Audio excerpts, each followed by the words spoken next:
הגיעה אלינו ידיעה, שבהורוג'י, באותה עיירה 14 קילומטר על יד נסוויש, נרצחו היהודים עד אחרון היהודים. אמנם עיירה קטנה, אמנם גטו קטן, אבל אחרון היהודים. אני לא אומר שלנו היו תקוות. לא אגיד שהתהלכנו בתקווה שאתה יודע שאנחנו נשרוד.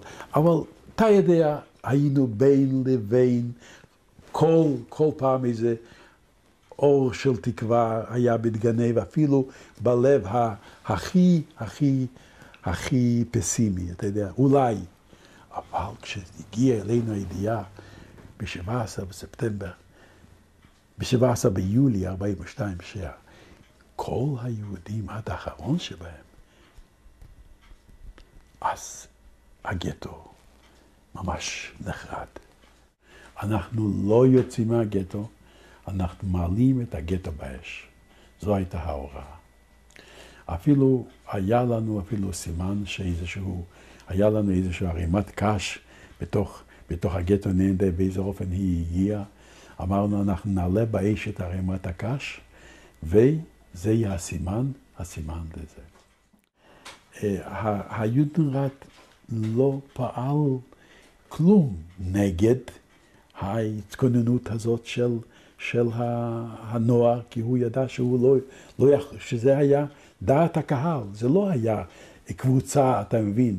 פה ידענו שאם למרד כזה לצאת, זה לא יכול להיות קבוצה בתוך הגטו הפועלת רק על דעת עצמה.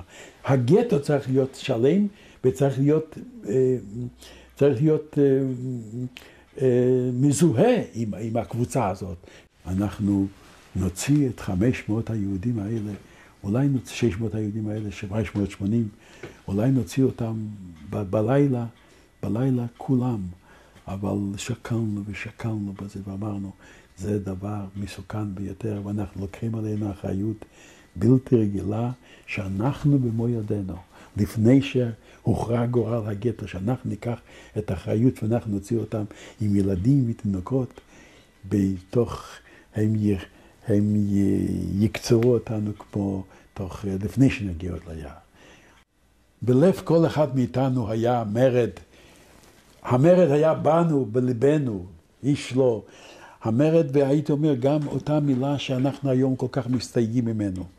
אנחנו אומרים שאנחנו היום נקמה, אז זה קצת מצלצל לנו, לא הכי לרוחנו, נקמה, זאת לא התכונה שאנחנו רוצים לאמץ ולחנך. אבל אז לא הייתה תגובה אחרת, אנושית. הדבר האנושי ביותר היה הנקם. לא שאני דוגל בתור תפיסת חיים, תפיסת עולם, השקפת עולם, אבל זה היה הדבר היחיד שאפשר היה. גם זה היה מועט מול, זאת לא הייתה תשובה ל4,000, לרצח העם שלי, שאני ראיתי במו עיניי, 4,000 יהודים, זה העם שלי וזה הרצח של העם, שאני הולך, עם זה אני הולך כל החיים.